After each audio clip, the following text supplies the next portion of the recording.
The Return of Sherlock Holmes by Sir Arthur Conan Doyle. The Adventure of the Three Students. Part 1.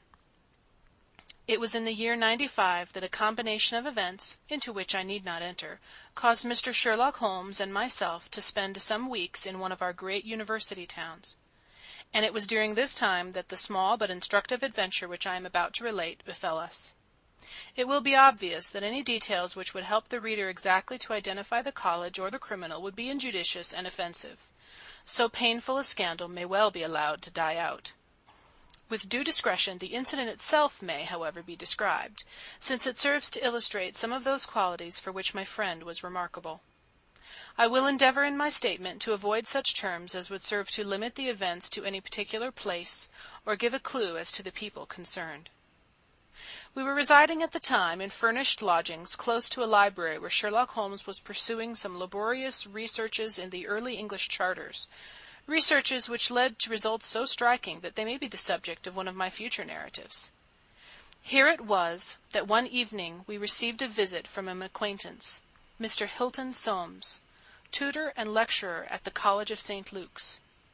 Mr. Soames was a tall, spare man of a nervous and excitable temperament. I had always known him to be restless in his manner, but on this particular occasion he was in such a state of uncontrollable agitation that it was clear something very unusual had occurred. "I trust, Mr. Holmes, that you can spare me a few hours of your valuable time. We have had a very painful incident at St. Luke's, and really, but for the happy chance of your being in town, I should have been at a loss what to do." "I am very busy now, and I desire no distractions," my friend answered. "I should much prefer that you called in the aid of the police." "No, no, my dear sir, such a course is utterly impossible. When once the law is evoked, it cannot be stayed again, and this is just one of those cases where, for the credit of the college, it is most essential to avoid scandal. Your discretion is as well known as your powers, and you are the one man in the world who can help me. I beg you, Mr. Holmes, to do what you can." My friend's temper had not improved since he had been deprived of the congenial surroundings of Baker Street. Without his scrapbooks, his chemicals, and his homely untidiness, he was an uncomfortable man. He shrugged his shoulders in ungracious acquiescence, while our visitor in hurried words and with much excitable gesticulation poured forth his story.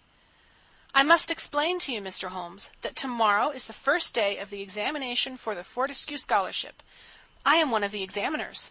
My subject is Greek, and the first of the papers consists of a large passage of Greek translation which the candidate has not seen. The passage is printed on the examination paper, and it would naturally be an immense advantage if the candidate could prepare it in advance. For this reason..." Sample complete. Ready to continue?